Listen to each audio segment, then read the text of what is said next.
Hello, I am Krishna Kumar, Assistant Professor from EEE Department. This is our first class. Our subject is Electrical Drives and Control for Automation.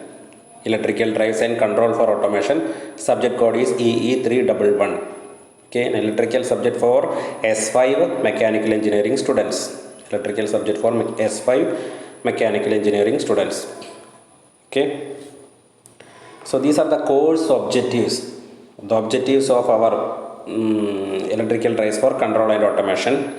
To understand the basic concepts of different types of electrical machine. To understand the basic concepts of different types of electrical machines such as generators, motors, transformers, etc. and their performance.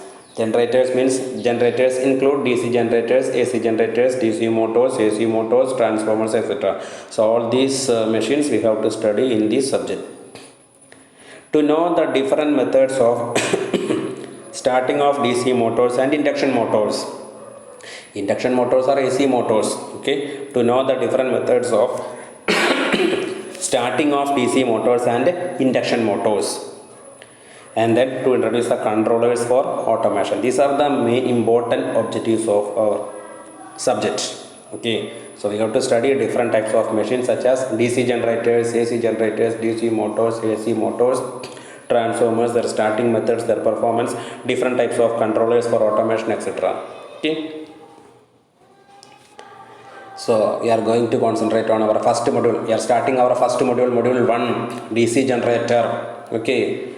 DC generator. So what is meant by generator? You know that generator is a machine which converts mechanical energy into electrical energy. What is the difference between generator and motor? Differentiate between generator and motor. Whether it is AC generator or DC generator, AC motor or DC motor, the basic difference between generator and motor is generator is a machine which converts mechanical energy into electrical energy, whereas motor is a machine which converts electrical energy into mechanical energy. That is the difference between generator and motor. Once again, generator is a machine which converts mechanical energy into electrical energy, whereas motor is a machine which converts electrical energy into mechanical energy. In this module, we are going to concentrate on DC generator. DC generator is a machine which converts mechanical energy into electrical energy. So it has two main parts, stator and rotor. Stator consists of one winding known as field winding. That means the field system of this machine is provided in the stationary part of the machine, that is stator. And armature winding is provided in the rotor, in which we can generate electricity, in which we can generate EMF. So two parts are there, stator and rotor. Stator consists of field winding, that means field system is provided in the stator. Rotor consists of armature windings in which EMF can be induced. So these are the two important parts of a DC generator. What about the working principle of a DC generator? So you studied the Faraday's laws of electromagnetic induction in your basic electrical engineering, your S1 subject, semester 1 subject, basic electrical engineering. Faraday's laws of electromagnetic induction. A DC generator works on the principle of Faraday's first law of electromagnetic induction. Faraday's first law of electromagnetic induction is there. Faraday's second law of electromagnetic induction is there. What is Faraday's first law? Whenever a conductor cuts the magnetic flux, an EMF is induced in that conductor. Whenever a conductor cuts the magnetic flux, an EMF is induced in that conductor. Or in other words, we can say when there is a change in flux linkage with the conductor, an EMF is induced. When there is a change in flux linkage with the conductor, an EMF is induced. So according to that principle, this DC generator, or commonly it is also known as dynamo, DC generator, commonly it is also known as dynamo, works on this, based on this principle.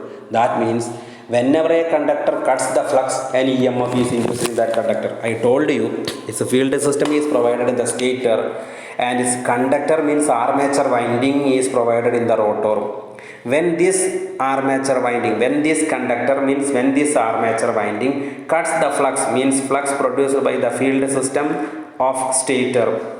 When the armature conductors of rotor, or when the armature winding of rotor cuts the magnetic flux produced by the field system of stator, an EMF is induced in the armature.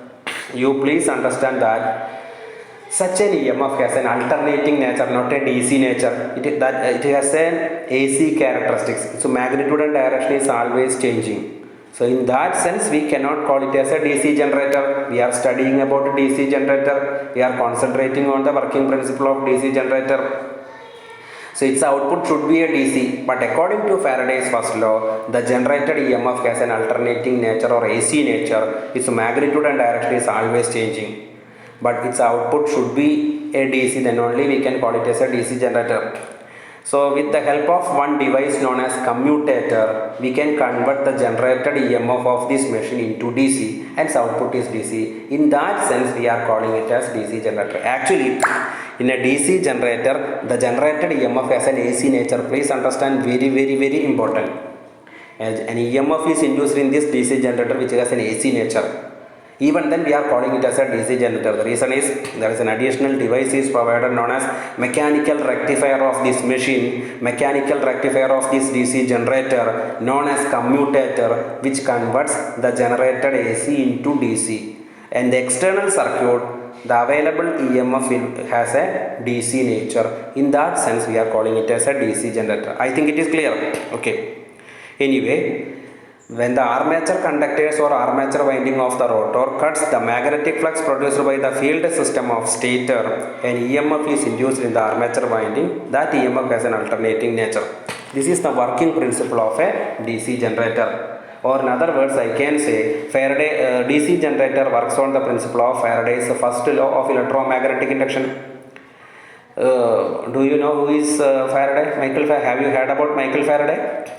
Michael Faraday is the father of electricity. Okay, so it works on this DC generator works on the principle of Faraday's first law of electromagnetic induction, and that induced EMF is also known as dynamically induced EMF. So what is meant by dynamically induced EMF? You studied about dynamically induced EMF and statically induced EMF. Dynamically induced EMF means conductor is rotating and flux is stationary, then an EMF is induced in the conductor. That EMF is known as dynamically induced EMF. Whether it is DC generator or AC generator or motor, whatever it may be, for generating EMF, two things must be necessary. You please understand. One is conductor and other is flux. One is conductor and other is flux. Okay, whenever this conductor cuts the flux, an EMF is induced. In our case, in the case of DC generator, the conductor means armature winding, the flux means field winding. Okay, so in this DC generator, the armature winding is in the rotating part or rotor. Therefore, conductor is moving, but the field system is in stator. That means field is stationary. Then an EMF is induced in the armature conductors. Definitely, it will be a dynamically induced EMF. Otherwise means suppose the conductors are in the stationary part and field system is in the rotating part. You can call it as a statically induced EMF. Anyway, leave it. You studied all those things in your basic electrical engineering. So this EMF is a dynamically induced EMF, and its magnitude is given by E is equal to BLV sin theta. Magnitude of dynamically induced EMF, E is equal to BLV sin theta, where B is equal to magnetic flux density, L is equal to length of the conductor, V is equal to velocity of the conductor, and theta is the angle between the conductor with respect to horizontal. With respect to the flux, E is equal to BLV sin theta, B is equal to flux density, L is equal to length of the conductor, V is equal to velocity of the conductor, theta is the angle between the conductor and flux. I think it is clear. So DC generator has two parts, stator, rotor. Stator consists of field system, rotor consists of armature winding. This armature winding cuts the flux produced by the field system.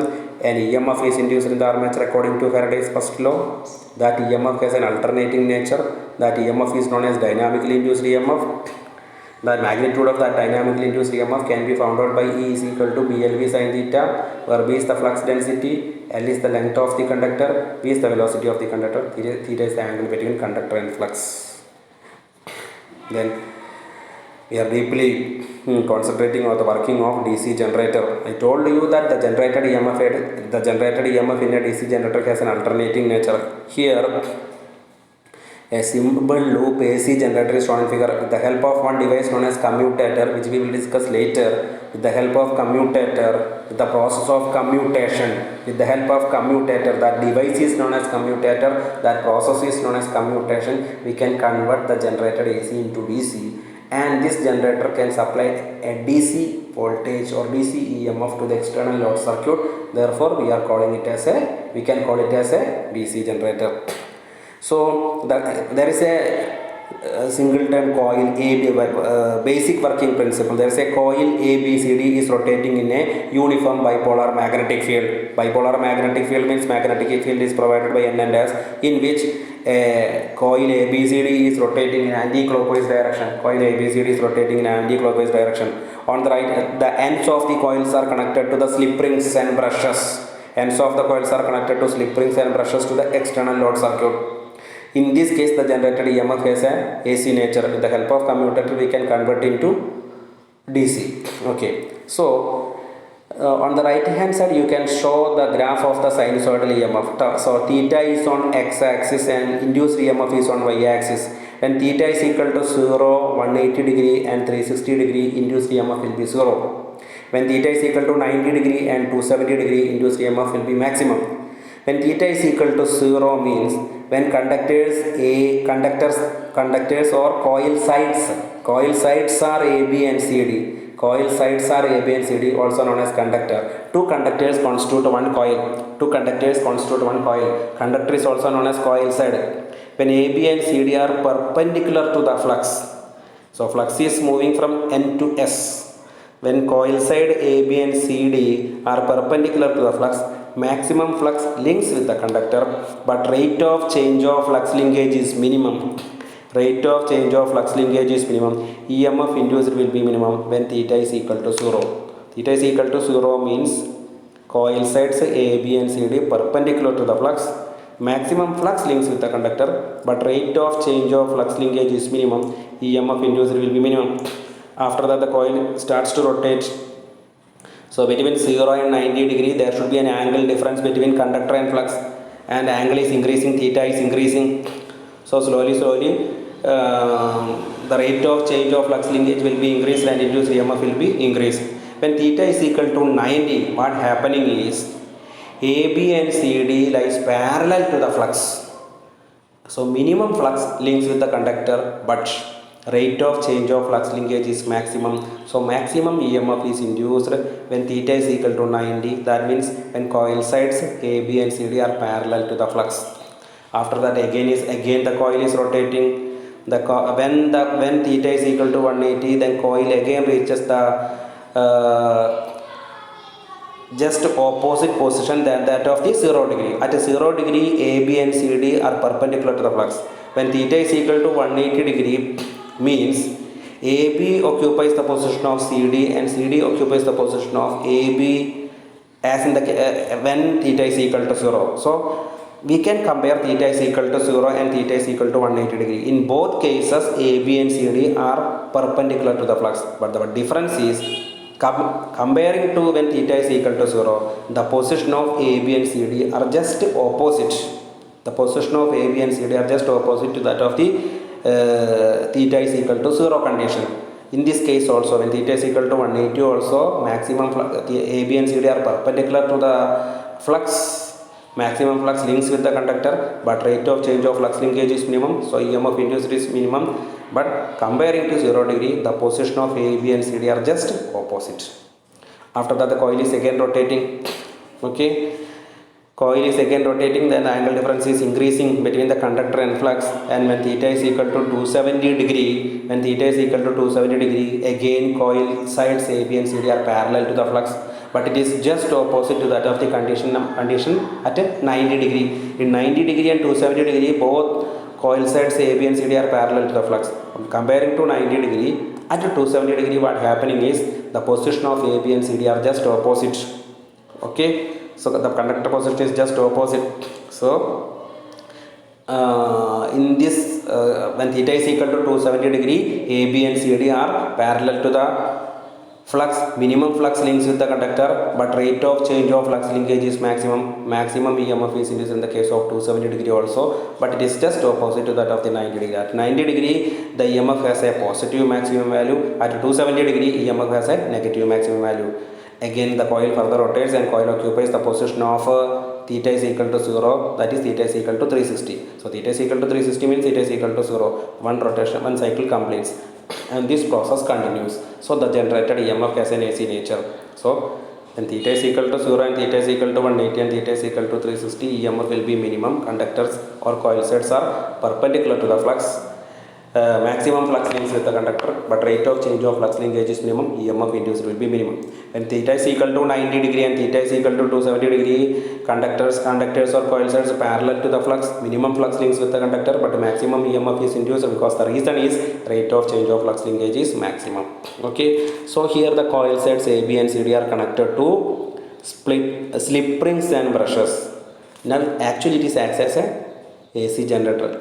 Our generator is not an AC generator. Now we are studying about DC generator. Okay, so just look at the next slide. The main difference between AC generator and DC generator is the coil sets A, B and CD are connected not to slip rings but split rings or commutator, because only with the help of commutator, only with the process of commutation, we can convert the generated AC EMF into DC. So the coil sets A, B and CD are connected to split rings and brushes, which feeds the converted DC into the external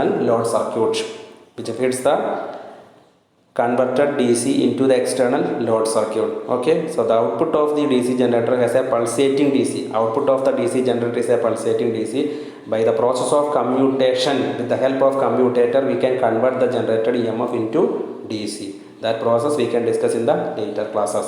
So the output of the DC generator is DC, and this is the explanation of this detailed working. Okay, I think it is clear. So generator works on the principle of Faraday's first law. The induced EMF of the generator is a dynamically induced EMF because the conductors are moving. It has two main parts, armature winding and field winding. It has two main parts, stator and rotor. It has two main windings, armature winding and field winding. Armature winding is in rotor and field winding is in stator.